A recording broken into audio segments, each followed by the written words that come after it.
This video is going to be on my first car, which I still own today. I purchased it 45 years ago, March 12th, 1978. And I remember the day like it was yesterday. It was kind of a sunny, typical March 12th day. It was maybe in the low 40s, a little breezy, cool. There was still some snow on the ground.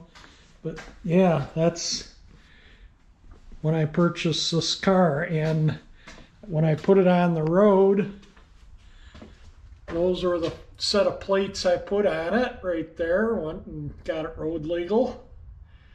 And then when those plates are all expired, these are the next set of plates. And then that plate, and then it became 25 years old. I went with historic vehicle. And then when Michigan started allowing you to register the period correct plates for your car, I registered the 59 Michigan plates to it, which are called authentic. And so anyway, my first car, drove it through high school. I made my money when I was a kid garbage picking and fixing old outdoor power equipment. That town I grew up in, Romeo, had a garbage day in like April, I think it was, or maybe even May. And they would put out, they would pick anything up. You could put out refrigerators or, whatever, lawnmowers, sofas, TVs, whatever you put out, the garbage company would come and pick it up. Well, everybody would take their trucks and station wagons and go around and scope out the community to see what they could get, to resell in flea markets, or just have some people got, some pretty nice stuff was thrown away, and a lot of working stuff. The lawnmowers, probably 80% of them, all I had to do was clean the carburetor and they ran perfect. A couple of them, maybe a spark plug or, just usually minor stuff. And I'd always sharpen the blade, change the oil and the spark plug and the air filter. And the mowers that had blown rods or broken houses, mower decks or rotted out mower decks or whatever, I would just throw them behind my folks. They had 44 acres behind them, and I'd just throw the mowers out there and save them for parts to fix mowers that, might need something more than just a carb cleaning or something. And I did pretty good as a kid. I started doing that when I was probably about 10 or 11 years old, and did it right up until high school. Anything gasoline powered I'd see in the junk, I would grab, fix it and sell it, put it out in my folks' front yard and the for sale sign or a price on it. And I did pretty good, like I say. And then in high school, I was in what they called the Trade and Industrial Co-op program in my senior year. So I would go to work at noon, and that counted as credits. So I worked at, I started out at a Suzuki motorcycle dealer with the co-op program. And after my fourth week there, they hadn't paid me yet. And I started inquiring, when I get paid, and they said, oh, we pay every 2 weeks. And it'll be 3 weeks before you get your first check. And after my fourth week and still no check, I was kind of, my first job, and I'm not here. I've worked a month and haven't got a penny to show for it. I was going to use the money to put into this to fix it up and get it on the road. It needed brakes. So yeah, I bought this car, like I say, 1978, 58,000 original miles, but it needed brakes, needed exhaust. The quarter panel here was, kind of smashed, so I had to do some body work on the car and a little bit of paint work, and that all costed money. So I was going to do it from my job. And at the Suzuki dealer, what I was doing was I was assembling the brand new motorcycles. They'd come in wooden crates, and I'd open up the crate and take the bike out in pieces and assemble it for the showroom. And after a month of not getting paid, I just decided, why am I going there for free? So I just stopped going to work. And finally my dad got involved, and he wanted to know why I wasn't going to work, and I told him they're not paying me. I'm not working for free. And he went up and talked to him, and to this day I've never seen one red cent from that Suzuki motorcycle dealer. And needless to say, within the year the Suzuki motorcycle dealer was closed up and out of business, and it had been there a long time, but it had switched owners, and the new owners just ran it into the ground. So my second job was a Chevrolet dealer, and I'm not going to state the name of it because and people that know me know exactly the Chevrolet dealer I'm talking about. But they taught me how to turn odometers back on used cars, and that really bothered me. I was like, you know, how would you like your relative to buy this car with 100,000 miles on it, thinking it has, you know, 45,000 miles? And they would just tell me, you know, they showed me how to turn the odometers back without it being detectable. That was a little bit of work, but you know, you could do it. And I couldn't. It just gave me a guilty conscience. I couldn't do it. And then the service manager there, who was kind of a jerk, was this old lady brought in her Chevy Nova, and it had a hesitation. And now this is, you know, 1978, and emissions were fairly new. They'd been out, you know, 4 or 5 years. And she came in with a hesitation. It had a inline 6 in her Nova, and so I brought it in, looked it out, and I looked it over, and I realized it was the EGR valve. I could disconnect the EGR valve and the car would run perfect. So I told the service manager it needed a new EGR valve. Well, he was like, oh, she's an elderly lady, she doesn't want to put the money into the, you know, that kind of money into an EGR valve, so just break the end of a glass fuse off, put it in the hose, and put the hose back on. And legally you could do that back then. In the first few years there wasn't really any penalty for disconnecting emission systems. That came soon after. So I did, you know, figuring I was saving her money, and she was up at the cashier getting the keys to her car, and I went out and talked to her, and then I realized that the dealership had charged her for a new valve and for the cost of replacing the valve. And I told her, well, wait a minute. I says, I worked on that car and I didn't change the valve, I just blocked it off. And so that got the service manager terminated. And you know, things just went downhill from there, and I didn't like turning odometers back, so I left that job. And then I got a job with Romeo Community Schools at the school bus garage, doing tune-ups and oil changes and brakes and fixing lights and, you know, just the miscellaneous, the big heavy, you know, engine work and clutches and stuff the other mechanics. I just did the basic, you know, any teenager can change spark plugs, cap, rotor points, condenser, overhaul a carburetor. They were all Ford B700 and B750 chassis, except for the fleet that just was taken out of service, which were 69 GMCs with the 305 and 350 V6 in them. But the all Ford chassis had the 361, a 2-barrel if it was a 60 passenger, or 4-barrel if it was a 66 passenger. They all had 5-speed manuals and air brakes. And that job I enjoyed, but it was a co-op job. It was because they always like to hire somebody new at the beginning of every school year. So I knew that that was only through, you know, until I finished school. And it actually went into that summer too. And then I went to Motec after that. And I drove the Bel Air to high school and to the job at the school bus garage. That was my transportation for my first year as my everyday car. So I drove it that first winter. I drove it to work and drove it, you know, everywhere I went. It was my transportation. And I had the Honda 76 Honda XL175, which you've seen in past videos.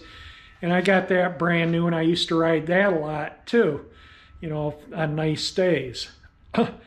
But the school bus garage paid me, you know, enough to where I was able to get this car. Actually, the Chevy dealerships, when I got this car insured and on the road, when I worked in the Chevy dealership.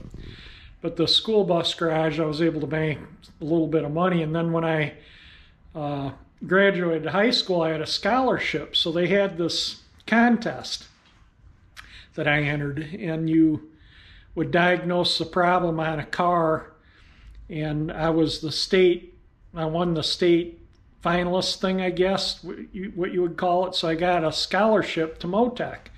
They paid for my full tuition, everything. And so that's why I went to Motec, and I became an ASE certified mechanic. They called it NIASE, I don't know, NIASE back in the day, but it's ASE now, American, it's right here. So anyway, yeah, I became a certified auto mechanic. And in later date, I went on to college and became a certified welder also. And I drove a truck. I got my CDL and drove a truck for a while too. But back to this being my first car I had for 22 years. So yeah, I drove it through high school, and then I drove it to trade school, to Motec, for just a few months. I started Motec in October, and by December, my brother was working in a Chrysler dealer, and he kind of felt obligated to drive a Chrysler. He was driving a Chevy Vega, and so he bought a 76 Valiant V8 4-speed, and I bought the Vega from him. It was a Camback GT station wagon, 2.3 liter with the Hydromatic 250, the air-cooled one. You know, just total garbage car. They rattle trapped. The engine was noisy and rattly. It had no power. Didn't get that great a fuel economy either. And always needing something, you know. And so I kept the Bel Air because I had the Vega, and the Vega had some rust issues I had to fix on it and whatnot, that they were known to rust out on the showroom floor. And so I ended up keeping the Bel Air because of that Vega.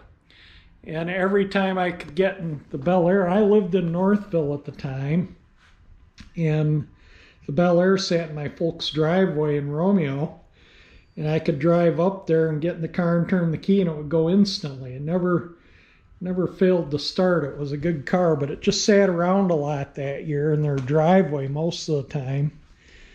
And because I had, you know, the Vega to drive in the crummy weather. So anyway, that, you know, just getting back to what I'm talking about here, I guess I keep getting sidetracked, and that's just the way it's going to be. But I kept the Bel Air, and I decided that I wanted to paint it up. And this was 81 when I decided I wanted to start painting it up. And I started painting it in sections, and I started with the front clip.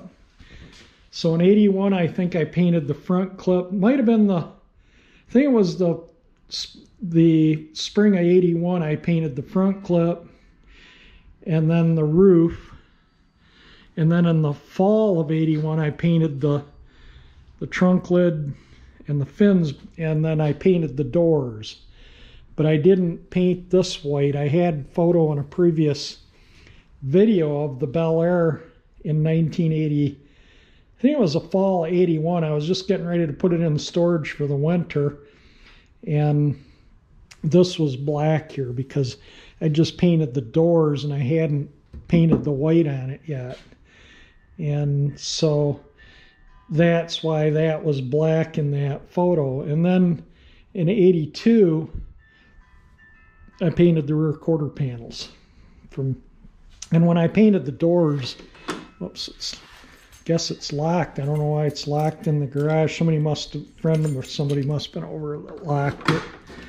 But I painted in the door jambs when I took the doors off to paint them, and painted in the jambs when I painted the doors off the car. It just made it a a lot easier to do. The doors were in good shape.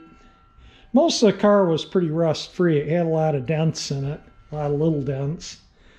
And I guess from sitting in a attached garage for years without being used, it sat in an attached garage. I bought the car from, and I've talked about this too in the past too, I think. I bought the car from a friend in high school's grandfather, bought it brand new, and I bought it from his dad because he had inherited it. His grandfather had passed away. The car sold new at Gene Marollis Chevrolet, and that's like 8 Mile, 8.5 in Gratiot, between 8 and 9, I think, in Gratiot. And I have previous videos of it sitting in front of the dealership. The dealership is still there. It's called Genesis Chevrolet now. It changed names about 5 years ago from Marollis to Genesis. So that's where the car sold new from, and I bought it. My friends and I were sitting in an auto shop class. It was a 2-hour class. Like I say, I had T&I co-op. So I had, the juniors had auto shop class 3rd and 4th hour. The seniors had it 1st and 2nd hour. So when I was a senior, I bought it when I was a junior. And I'll tell you a little story here. We're sitting in auto shop class and all talking about cars that we wanted, and they all wanted Z28s and Firebirds and, you know, all the Trans Ams and Corvettes and Roadrunners, and I'm like, I want a 59 Chevy, and they looked at me like I had a screw loose.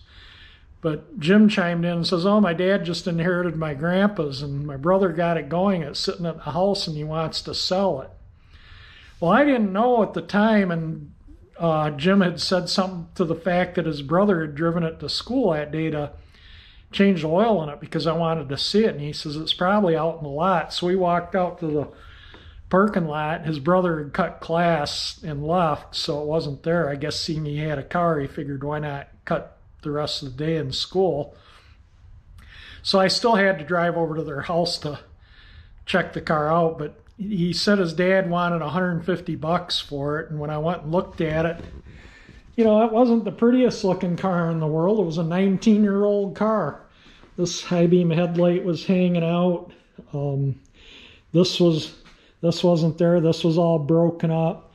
These were in the trunk. The vent shades were in the trunk.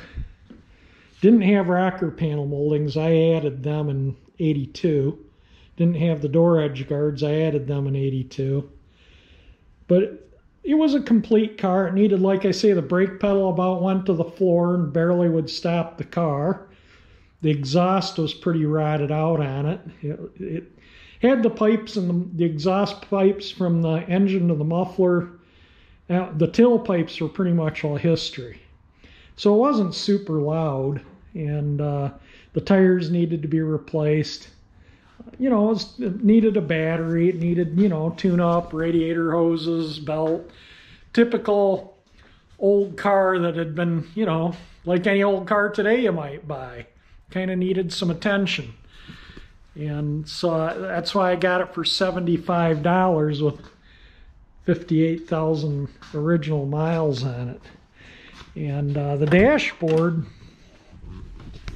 that's still the original paint on the dashboard from the factory.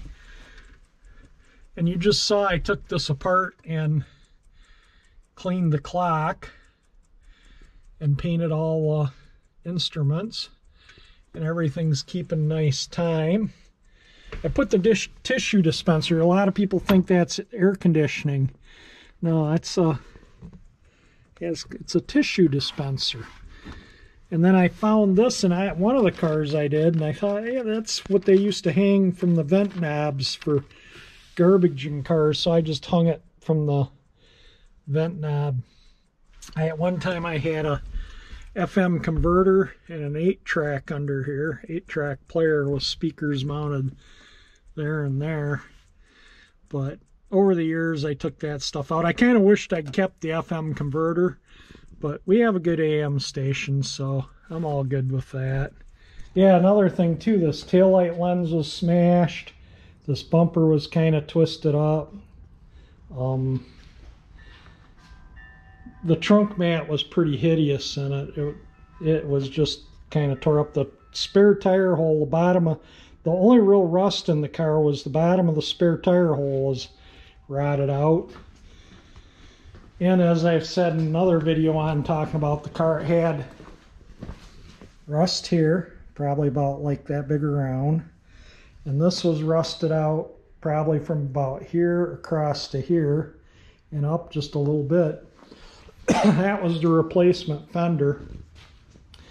This side was rusted out probably from about here down and around and rotted out here too. These were solid, but the valances here were just pretty much all history, so I made new ones out of fiberglass using the old ones. I hammered the old ones out. My dad got this mold release stuff. We did it like a boat hull. Just kept building up layers and layers of fiberglass and then finished it. But you can see it's fairly thick. I don't know if that shows up. The rear ones I'd made with fiberglass, but I left the metal in them. And then I painted them with lacquer, and the lacquer all cracked, and that's why I put new ones. This is, like I say, a new old stock one from my friend Dave. He had a 659 Impala sports sedan. It's in my past videos, and when they delivered it, they smashed this panel and they tied the car down. So they gave him this new old stock one. He never had it painted or put on, and sold the car. And this one's a reproduction. And they're in my past videos of doing that. I redid the center one also because the paint was all cracked. But that's all in my past videos too. All the work I've done on this car is in my past videos. Did a 60 Pontiac Catalina that was a Survivor, 25,000 mile original Survivor that I kept mostly original and kind of restored. I did reupholster the seats and did repaint some of the body here and there. But other than that, it was pretty much all in its original condition. Then I restored a 66 Ford Galaxy 500 convertible. That car I just sold about a year ago. And so there's videos of both those up here. And the 76 Honda restoration. I did a video on that also. And then of course you're seeing the videos on the Rio Trikeabout that I'm building. So anyway, yeah, I just wanted to yap about owning a car for 45 years. I used to take it to all the cruises, and never been a big one for car shows, but there used to be Pampa bowling lanes in Warren, like Chicago Road and Van Dyke area. They used to have this big cruiser. I used to go to it every Tuesday night. It was a fun cruise. And then there was a Race Rock Cafe. I think they're on Groesbeck Highway. They were mostly hydroplanes and stuff like that. They sponsored a lot of that, and they had a car cruise there that was a lot of fun I used to go to. And then on M59, before they widened it up into a 8 or 9, 10 lane boulevard when it was 2 lanes, and you know, I remember an M59 was just 1 lane in each direction, was even dirt in areas. It was dirt road. Now it's 10 lanes, bumper to bumper traffic, people meing around in there. Oh, I gotta be next in line, and the speed limit's like 45 and everyone does 65, 70. I won't drive on M59, it's that crazy. Anyway, there used to be an A&W along M59 there just as they started to widen, and because the businesses were set way, way back off the road with the anticipation of the road being widened in the future, they had this huge front lawn, and they would pack in hundreds and hundreds of cars. That was a fun cruise too. So I used to take this car to a lot of cruises. Used to take it to the Straits Area Antique Auto Show in St. Ignace, Michigan every year for probably 15 years. I started going in the 80s. And it was a fun show, and there was lots of things to do. You know, it was a vacation car thing. I'd go up for the whole week, stay at Straits State Park, and take this or one of my other old cars I might have had at the time up to the auto show. And over the years, it just kept getting crazier and crazier and crazier. I remember this one guy was meing in his Corvette He was like, I'm gonna show everyone I'm Mr. Me driver. And he went sideways and went into the crowd and hurt a whole bunch of people just trying to show off. And that's, you know, they started putting no tolerance on spinning tires. People pour bleach out. They camp up and down US 2. US 2 is just a disaster. Tents pitched and garbage everywhere, and just, it was nuts. And there was stabbings and shootings, and it just got so crazy. I eventually stopped going. And a lot of people with nice cars stopped going because it just turned into a big riffraff party. The one thing I do have to say is that after the Antique Auto Show ended, Sunday morning everyone headed home. The show was a Saturday, and it was a week prior that led up to it that was the fun events. After the weekend, that Sunday, by the time we left the city, everyone had US 2 all cleaned up. And US 2 runs from the easternmost point of the Upper Peninsula of Michigan all the way to the West Coast. My dad has taken it to my cousins in Seattle, Washington, and you can go across the country on US 2. It's a really beautiful route. But anyway, back to my first car. I'm going to close the trunk lid here. That fire extinguisher has been in there since I bought the car. A friend of mine, Scott Lyons, his dad owned Lyons Plumbing and Heating, and they just got a new truck, and we're installing fire extinguishers and stuff in one of their new trucks, and his dad asked if I wanted one, and I was like, sure. So I mounted it right there, and it's been there since. So that's been there since probably 78 or 79. I take it out and shake it once in a while, and it still shows good on the gauge. Hopefully I never need it. And my dad bought this cooler new in ¡59, so I know it's a 1959 cooler, and I've talked about that in the past too. So anyway, I'm just starting to ramble, but that's again what this video is about, my first car and owning it for 45 years. I've never been into car shows. I took it to the late great Chevy International Convention in Dayton, Ohio once. I had it judged there, and I won third place against a couple other really beautiful. Another one was a Bel Air four-door sedan. It was like a blue, or I guess you'd call it blue and white. It had a 283 with power steering and power brakes. And it was all 100% original. The paint, the upholstery, everything. It was a nice car. That's, you know, I've not been a big show guy, car show guy. I went to a car show.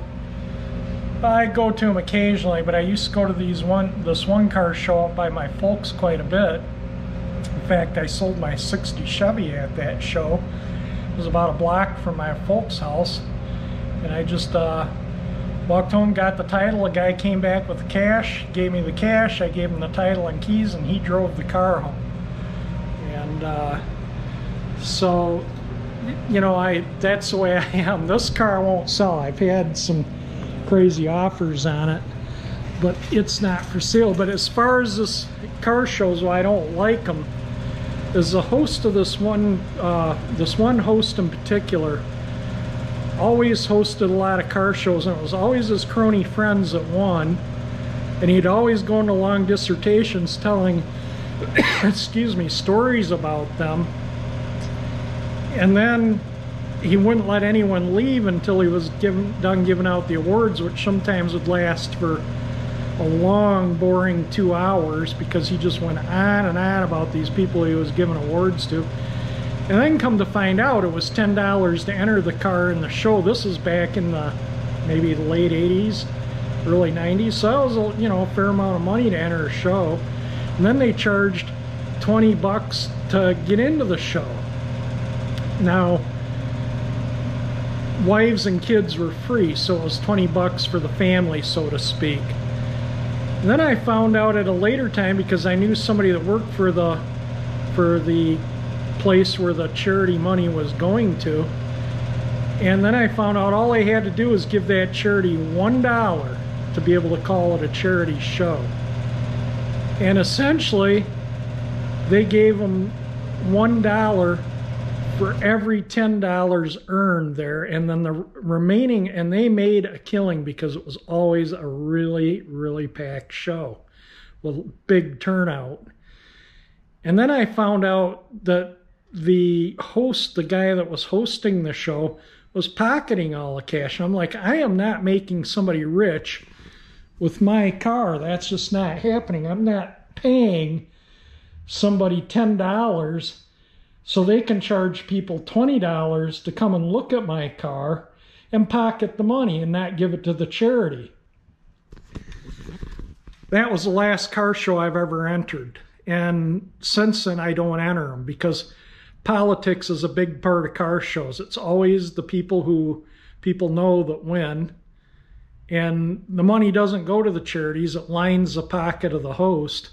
And just pittance goes to the charity. So, no, I won't do car shows anymore. If they want money to show the car, I'm not interested. I'm not paying money to make someone else money. If it's going to the charity, hey, more than happy to. Here about 10 years ago, I was working for Home Depot at the time, and they were having a charity cruise on a weekday, and it was during the day, during the week, to where I took off work to go to it and took the Bel Air because 100% of the proceeds went to Children's Hospital. It was a young kid that had some cancer issues, and they were doing a fundraiser for him.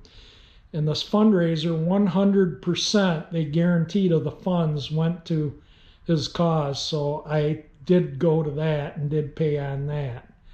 But otherwise, no, the Bel Air doesn't, I don't take any of my car. I never took the Catalina to a car show, and I never took the Galaxy to a car show. Now, I know the Catalina, every show it's been in since I sold it, because I get photos of it with a blue ribbon or a trophy on it. He wins first place about every time he enters it in a show with that Catalina. The Galaxy, I don't know, Chris, have you entered it in a show? Have you won anything with it yet? I just don't enter shows, so now Chris watches the videos, so any of you that see his comments, he's the new owner of the Galaxy, and so that's kind of nice that I like to know about my past projects. Like that 69 Chevy Custom 10i frame off restored, I still see it around at cruises. And it looks like the day I sold it, and that makes me super happy. It still looks like a brand new truck. And that's in my past videos too. And the 35 1.5 ton Chevy grain truck that I restored for Wolcott Mill Metro Park, that truck still looks just as nice too. So I do like to see them hold up and last, and I do like to see other people enjoy them once they have them. But this car, being my first car, is not for sale. And when I say I've had some big offers on it, yeah, I've had offers more than it's worth.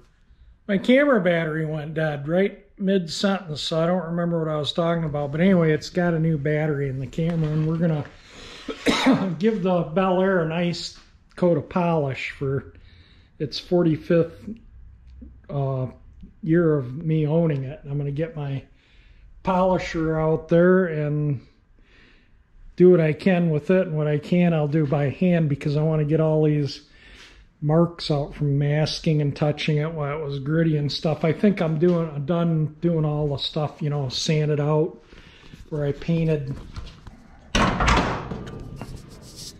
sanded out all this and cleaned all this up and painted it. If you're a new viewer and you haven't gone back and looked at some of my videos, all this has all been replaced. Put the battery maintainer on it. I think the clock was running the battery down a bit. It's been a few weeks since I did the clock, and it's been running steady, so I just decided maybe I should put the battery maintainer on it. It is at 100%.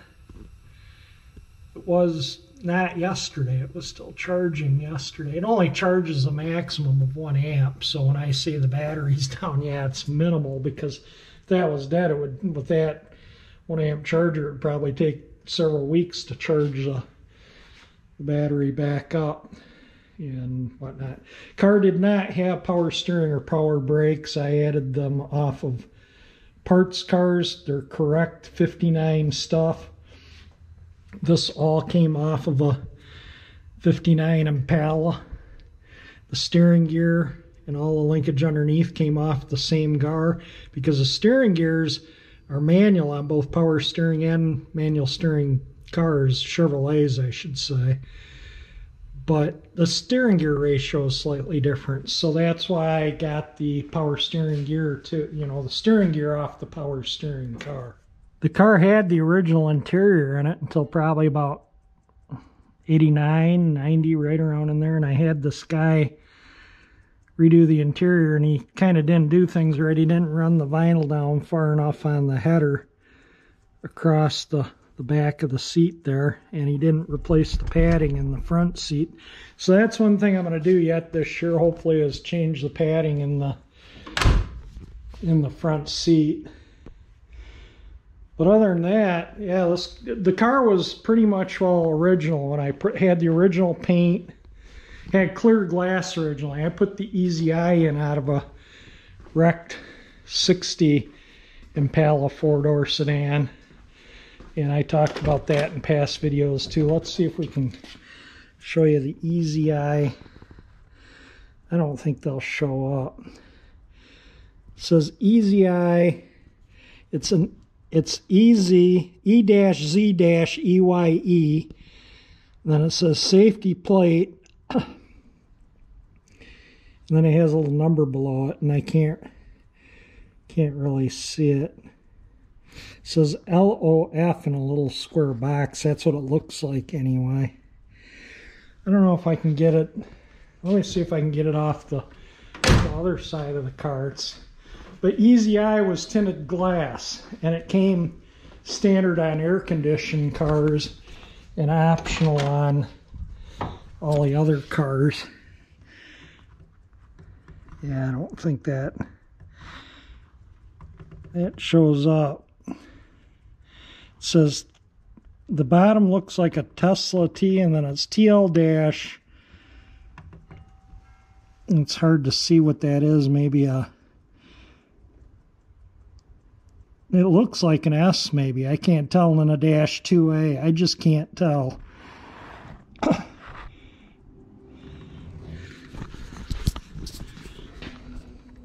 Yeah, it just doesn't show up. Let me see if I can do it this way. No, I'm wasting my time trying to show you the Easy Eye markings on it. But yeah, it's got the weather strip was cracked, and especially this back one was all cracked around in here, and it would leak water into the car. So I had to replace the rubber, and the glass is out, and I had the Easy Eye glass, and I thought, why not put it in the car? I have it. It's perfect. Nothing wrong with it. The car that it came out of was T-boned. It was sitting at the end of the guy's driveway for sale. It was a 100% original Impala sedan, fully loaded. It had a 348 turbo glide, had power windows, air conditioning. It was silver with a silver and like black or gray interior, but it was smashed up pretty hard.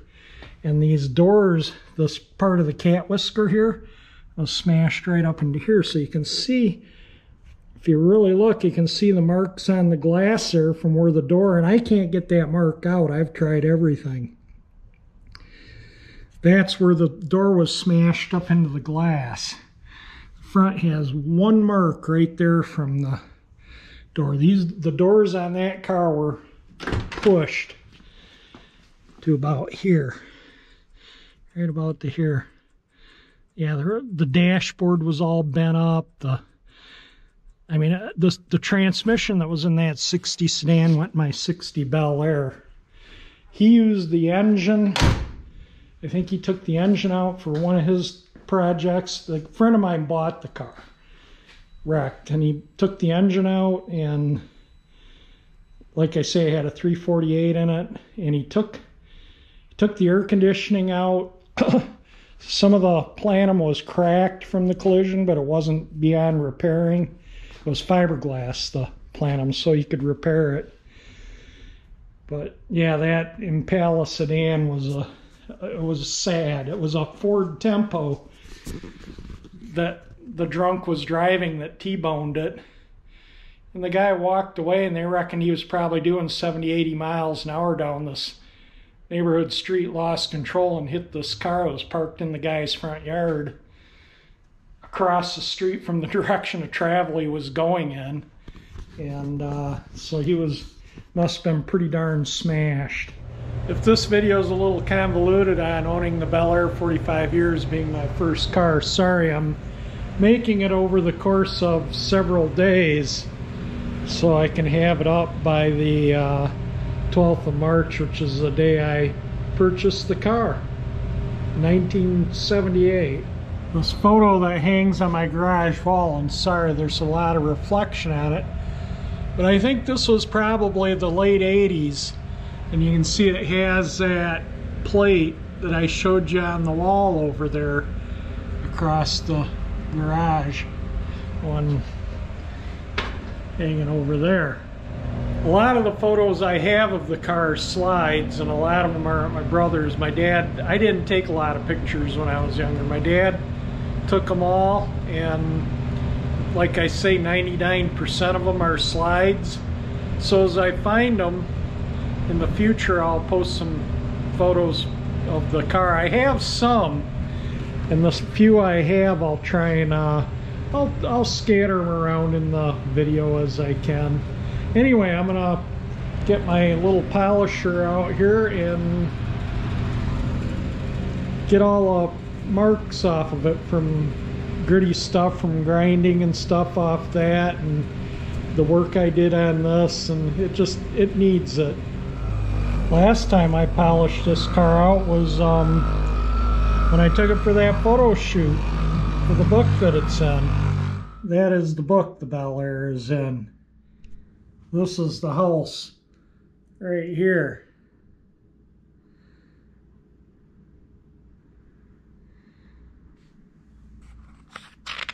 It was taken in front of 1959 house. They wanted a 59 Chevy for the photo. This is one of the photos from that book that the Bel Air was in, and it's printed on aluminum and laminated in a plastic, so it's pretty slick. It's really beautiful. I absolutely love it. I have another photo that's been done like this that was from a trip to Tasmania, a sunset in Tasmania. I'll show you that too. That was a sunset in Tasmania. It was absolutely beautiful. I just set my camera up and took a photo, and it was one of my favorite photos in Tasmania. So that was, and that's done the same way. Really a neat way of doing photographs. Needs it badly. Just going kind of, I used to do this like twice a year, but over the years as I've gotten older, then I started doing it once a year, and now it's every couple of years maybe. But it's garaged, and you know, I only take it out. It doesn't sit out in the baking sun all day, and doesn't sit out in the weather. So it really doesn't matter that I only get it once or twice, once a year, or once every 2 years, I should say. I try and go both ways. I try and go this way, and I don't put a lot of downward pressure on it. You can get undercut if you do that. I just kind of hold it against it, and then I go up and down.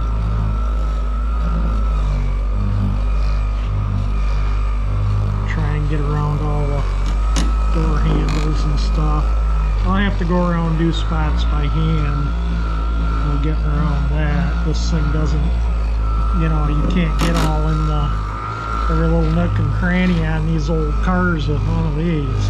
Newer cars, you know, they're just flat boxes.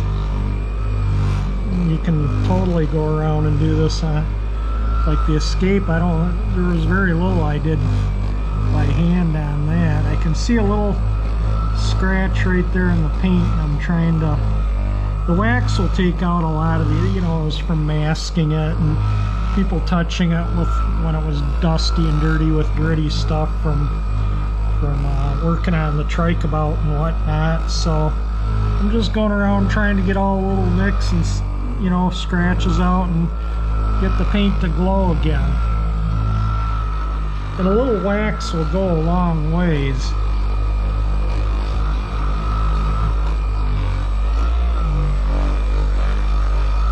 Alright, let me just go around and work on the car here. You kind of get the picture of what I'm doing. Yeah, this is going to look good when I'm going to do the glass and all. Yeah, it just makes the glass pop and stainless. And there's nothing I won't do on the car when I wax every square inch of the exterior.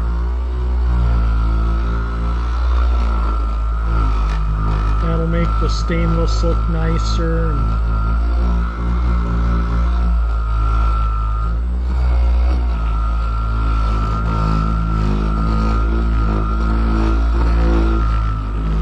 I like these vent shades. They're nice. You can, like driving back from Savannah, going through some pouring rain, you can open the windows a little bit. And it was hot out. The floor vents were open. You could open the windows a little bit and not get any rain in during torrential downpours. We went through some major downpours coming back from Savannah with this.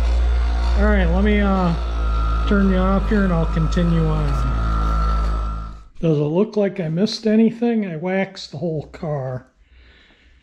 I didn't polish it, I waxed it. I should, there is one little spot here I might have to hit with some polish where a few little scratches from when I was fixing it up didn't come out, so I'll hit that. So I'll just do it by hand, the polish, and then re-wax it after I polish it. But if you see something I missed, let me know. And also, how many of you guys that watch my videos still own your first car? And how many of you guys have owned a car for a long period of time? This is my first car. I've owned it 45 years and it just seems nuts. Never thought I'd have a car 45 years when I bought it. I'm glad I have. I hope to have it for the rest of my life. Anyway, yeah, it's looks much better polished or waxed up. And I think I'm going to do in the door jambs too. Wax, you know, why not? Helps protect them and keep them clean. Yeah, you can see they look pretty good, but we're gonna give them a coat of wax just to dress them up a little bit, clean them up. There we go. I did the door jambs too. Not bad for a 41-year-old paint job that was backyard shade tree done. Yeah, I did, as I've shown in past videos. I repainted this in my dad's backyard in the early 80s, 81 and 82, under a shade tree. A box elder at that.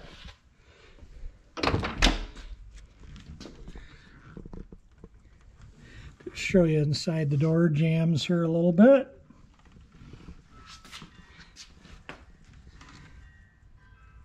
Looks pretty good. I waxed in the trunk jamb and the hood jamb too. And let's see if how the clock's doing here. Just wound, as you heard. And it looks like it's spot on. Yeah, I had the door open and the battery maintainer went back to charge. I guess the interior light being on to wax the door jambs drew enough of a drain on it towards charging at 0.4 amps. It was fully charged. It did bring the battery fully up. And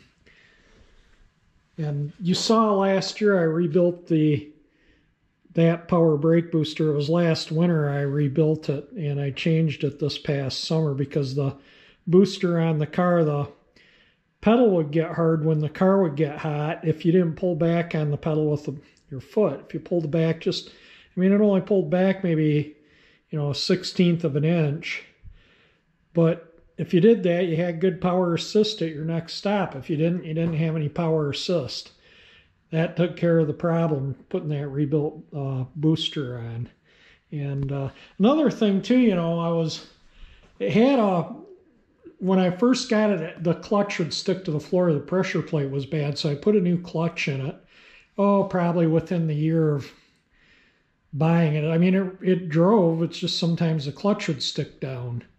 And so I replaced the clutch maybe in 79, I think in high school auto shop class. I think I just took it in one morning, and the trans is like so easy to get out of this thing, and just put a clutch in it and was done in the 2-hour shop class. This gearbox here came out of a parts car, as I put a second clutch in it about 7 or 8 years ago, but it didn't need it. I did it as preventative maintenance. So I have this. That's a Muncie 318 3-speed that came out of a Biscayne parts car. And this car, the input shaft bearing was going bad on the gearbox. And it was just starting to have a little difficulty getting it into second now and then. It wasn't very often. So I pulled the gearbox, took it apart, saw what it needed, went up to the auto parts store. And back then you could order, you know, all the parts you needed. So I ordered a seal kit, a tail shaft bushing, or seals and gaskets and tail shaft bushing, and the input shaft bearing and all the needle and little needle bearings in it. I was able to get them all brand new at the auto parts store. And so I knew the synchro clutch was going bad, and I had one that I'd picked up at a swap meet. So there everything sat in a box. I had this. It was getting close to going to St. Ignace for the Straits Area Antique Auto Show, and I needed to get the car moving. So I just pulled this out of a parts car and slapped it right into here, and it worked perfect until a synchronizer. This one got so bad I couldn't get second anymore. I'd just have to scream the engine in first and go right to third. And you could double clutch it. You could do what you want. Second was history. It would not go in anymore. So I found the original gearbox still in my dad's basement. And this was, like I say, probably about 2014, maybe 2015, somewhere in there. And when I first swapped that gearbox out, it was probably about 84 or 85. So it had sat in the basement with all the new parts for years. So I brought the car here. I actually did it right here in this garage. I brought the gearbox and everything down, completely went through the original gearbox and put it back in the car. That's what's in it right now, back the original gearbox. New synchro clutch, new input shaft bearing, all new needle and roller bearings because I had them, new gaskets, seals, the tail shaft bushing, all of it. And when I ordered it, I ordered 2 sets because I knew I had this gearbox too. And I thought, you know, I could reseal it. I didn't have a synchro clutch. I only had the one. But I was able to get, when I ordered the parts, I'm talking back in 84, the synchro clutch you couldn't even buy back then. That was swap meet kind of thing. And I found one in a swap meet that I was going to use in that gearbox, which I did use in it in 14. And I'm just, you know, a rough guess about within a year or two. And so anyway, I put I'm yapping too much here and losing track of what I'm talking about. But anyway, I put the original one back in, so I'm going to rebuild this one. Hopefully I don't bore you to death. And since I have found, you know, over the years, the last 30 years or so, I've found 2 more synchro clutches. So I'll do a video on when I rebuild this one. So that way I have an extra gearbox, you know. I mean, they're not the most heavy-duty things in the world. I mean, look at how tiny that thing is, you know. I mean, yeah, not a very big piece of machinery there, but it does the job.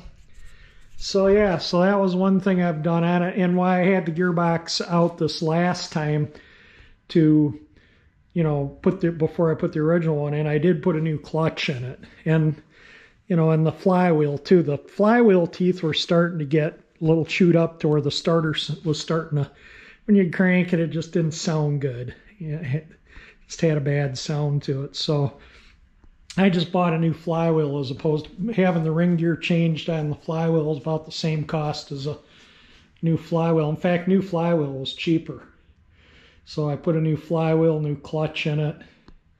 And other than that, and why the drive shaft was out, I sent it out and had it all balanced and put new U-joints and center carrier bearing in it and whatnot. So, and I've replaced the control arm bushings, front and rear. And that was probably back in the 80s or early 90s. You know, I talk about everything I've done on this car, but it's been, you know, I think about it, it's been decades since I've done some of the things. I mean, the paint, you know, it's been decades. It's been 4 decades, 41 years. It's just crazy when I think about it. And it's held up. And, you know, I just is insane. But like I say, I put new control arm bushings in it and basically rebuilt everything with new rubber.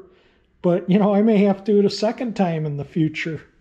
You know, I mean, who knows? You know, who knows? I think it was probably the late 80s, early 90s. I pulled all the rear control arms, and of course, you know me, when everything's out, it's getting cleaned and painted. And, well, I don't feel like getting a light. I'll get a light for you so you can see. A little dirty under here. I guess I need to get the pressure washer, but you wipe that dirt off. It's like brand new paint. And yeah, it's probably going to need control arm bushings again. You can see some cracks in them. You know, I mean, it's been, you know, again, oh yeah, I replaced the control arm bushings, but yeah, that's been a couple of decades at least. You know, most cars don't last 20 years, you know, and that's about how long it's been since I probably did them. There you can see the side of the control arm on that side. Let me get the control arm from the front on this one. Yeah, that's all dirty too, but like I say, that'll clean, that'll shine. I could wash that and wax it, shine like that. You can see where I took the, now if you look back at the Autorama at that 63, new old stock 63 Impala, that Autorama video, there's those resonators here. That's what this originally had, but they kept rotting out. So I just put a piece of pipe in place of it and never dealt with it again. So yeah, well, that's the original undercoating. Yeah, it's peeled in places and touched it up. But it's all in, you can see where it's peeling a little bit right there. And right here. So I could just get under there every couple of years and just scrape all the loose stuff off and then just paint it with Rust-Oleum where I scraped it off. Looks like I need to do that to that floor braces, scrape it off and touch it up. And that's why I like Rust-Oleum. You can touch it up and then within one season you don't even know where you cleaned it up and fixed it. This engine originally had a Carter because it's a manual trans and they're vacuum secondaries. And I have it, I rebuilt it, and it was like the gearbox, another one of those things like the gearbox. So Carter needed to be rebuilt. I took it off the engine, rebuilt it, and why I had it off, I took it off because I had to order a rebuild kit. I took it up the auto parts so they could make sure they ordered, because it was different air back then. And, you know, again, here I am talking like this was yesterday. This was, you know, 25, 30 years ago.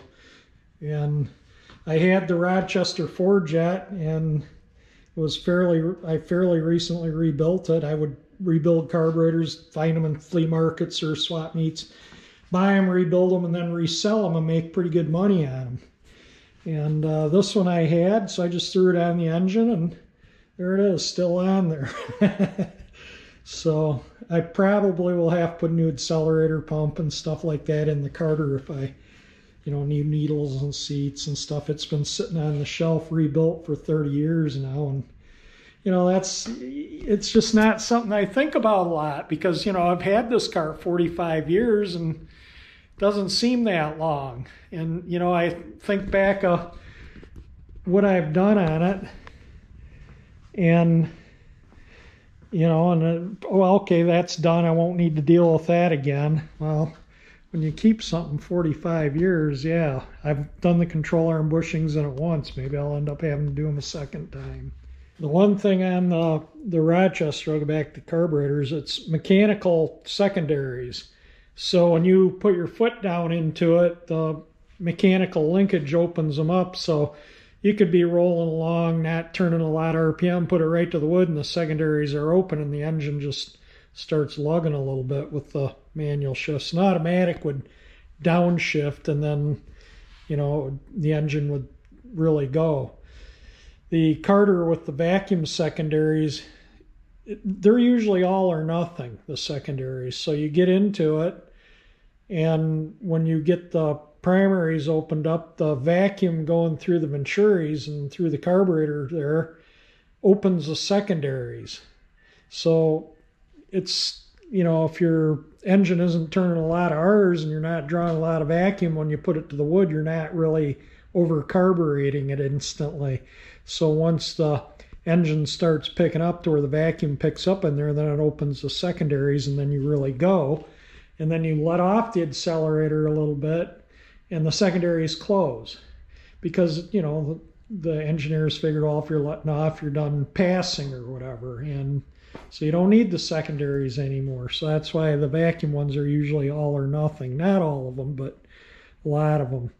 And this car, there's no way you can put this car to the wood and take off from a light. Either carburetor, the Carter with the vacuum or the Rochester with the mechanical. It'll just barbecue the tires. I like the Rochester, the way it operates better with the Rochester. That's why I've just left it on here. I never really just, if I'm taking off from a light, you can't put it to the wood no matter, like I say, it just, from a 30 roll, if you're in second and you put it to the wood, it's going to start smoking the rear tires. These tires are not that big of a tire. They're just barbecues them easily. There, you can kind of see the tire tread width. So yeah, people ask me why I don't get into the secondaries and stuff. If I'm passing on a 2-lane road, which is rare, most cars are, way over the speed limit, and I usually do around the speed limit. But if, when I go out for rides in the country, if I got stuck behind somebody doing 40, 45, I could easily blow around them with this, and I would get into the secondaries. And you can run, I've run second up to 80 wide open in this thing, and it's still accelerating hard. It's amazing the power that engine has. And like I say, it'll barbecue the tires. You can shift first, second, third, keep them smoking in all 3 gears to about 35. And literally, from when I was younger, from a 30 roll easily in second, you just put it to the wood, dump the clutch, and it's barbecuing the tires. But I don't drive the car, like that. It's, when I was young and stupid, I did occasionally, not very often, but these cars are they lumber down the road, they're big tanks, and they weren't designed for this kind of horsepower and, the suspension and whatnot. They're just big family cars, and you put all this power in them, and it's really more than what these cars should have. But it's fun when you want to get up and go. It gets up and goes. The battery maintainer just went to maintain. The green light come on, and it's no amps, and it'll go down to 12.6, and it'll just stay right at 12.6 as long as I leave it plugged in there. It just keeps the battery up, keeps it, I've got a lot of years out of batteries in this car. The generators, they tend to charge the batteries right up top, tippy top, unlike an alternator. And I think one of the batteries in this car was in it for like, it was something ridiculous, like 16 years or something. I don't remember. It was a long time. I was like dumbfounded when I found the receipt for it. When I went and got a new battery and found the receipt for the old one, I was like, wow. And that's another thing. When you own a car 45 years, and this battery here, yeah, I think, oh yeah, it's got a new battery in it. Well, I bought that battery when I got the Pontiac Catalina, the 60 Catalina. Now, a lot of you guys that have been with me since the Catalina or before, I bought a new battery for the Catalina, and I ended up putting it in the Bel Air, and the battery from the Bel Air and the Catalina, because it was like a year or two old. And I thought, I'll put the newer one in the Bel Air. Well, so that was new when I purchased the Catalina. It's just a Napa battery with this topper on it. My dad got me that topper for Christmas one year. He saw it in a catalog or something. And he thought, oh, that's what those cars originally had. That would make the car look like it has original battery. So he thought I would like it, so he bought it for me for Christmas. And yeah, that was probably 30, 35 years ago too. You know, I mean, my God, that's it. I just think of stuff like that. You know, it's crazy how long I've had this car, because, you know, I don't think of, oh yeah, you know, that looks nice, and you know, it's been on there, I think sometimes, you know, 10 years. It's been on there a good, you know, it's been on a few batteries, but 2 batteries. I think I put a new one in. The one that was in it really long was when I lived in Savannah. It went bad when I lived in Savannah, and I bought a Napa while I was there for this. And that's one that went into the Catalina. And then I put the new one in here. So I guess that battery was maybe about 4 or 5 years old.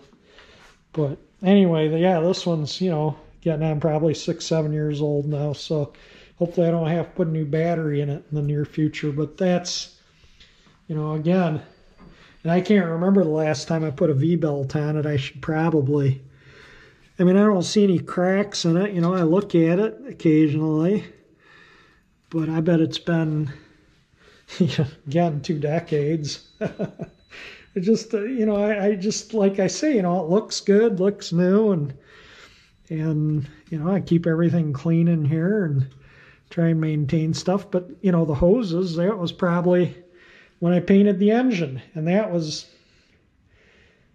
88 maybe, 87, I'm trying to think, maybe 85 or 6. And when I put the engine in, I put new hoses and, you know, all the stuff new, and I put a reman water. I sent the water pump out and had it rebuilt. And new hoses. I had the heater core cleaned professionally at the radiator shop, and I put a new 4-row radiator in it. And that's been in it since. So that's, you know, and I do have another set of hoses. I picked up another set of hoses. I thought, oh, the hoses are getting old. They're probably 20 years old. I should change them. And here they're probably closer to 35 years old. And I bought new hoses to put on it, and they've probably been in the basement 15 years. So maybe I'll save those for spares and buy new ones again, you know. I mean, it's just, you know, that's just the way it is when you own a car forever. Only thing that doesn't work on this car is the windshield washer pump. The wipers work, but the pump won't engage. And there's a little circuit board in there with a relay on it. And that's common, the electromagnet on that relay goes bad. The varnish gets old on the windings, and, you know, they just don't work anymore. So I have a new old stock one stashed somewhere around here. I'll have to find it. So one of my goals, and maybe I'll yet do it this winter if I don't next winter. I mean, I never really drive it to where I need the windshield washers. But it's a bit of a chore to get the wiper motor out. You got to pull all this trim off, pull all the escutcheons in the arms, and this panel has to come off. And then you can get down in there and get to the fasteners. You got to take all the wiper transmission off, and then you can get to the fasteners that hold the wiper motor to the firewall there, and there's rubber seals in there. That's all sealed so water doesn't get in there, because you know the other end of the shaft comes out right here in the cowl, right there. You can see it, and you know you don't want water coming down through it. It would ruin it. So there's all kinds of seals and gaskets in there. So yeah, and so now I got to think about, probably one of these days I should find that circuit board and change it, and the washers would probably work, because I can engage the washers manually with my finger under there, get into where the thing is, and they work, and they'll cycle. It pulses. You push the button, it'll pulse like maybe 6 times, and then that's it. And then you push the button, it'll do it again. But you know, I'll have to, it's a little electromagnet, like I say, that I think has gone bad on the windshield washer. So we'll get to that. Another thing too, when I bought the 59 Chevy in March of 78, the cost of gasoline was like 65, maybe 70 cents a gallon.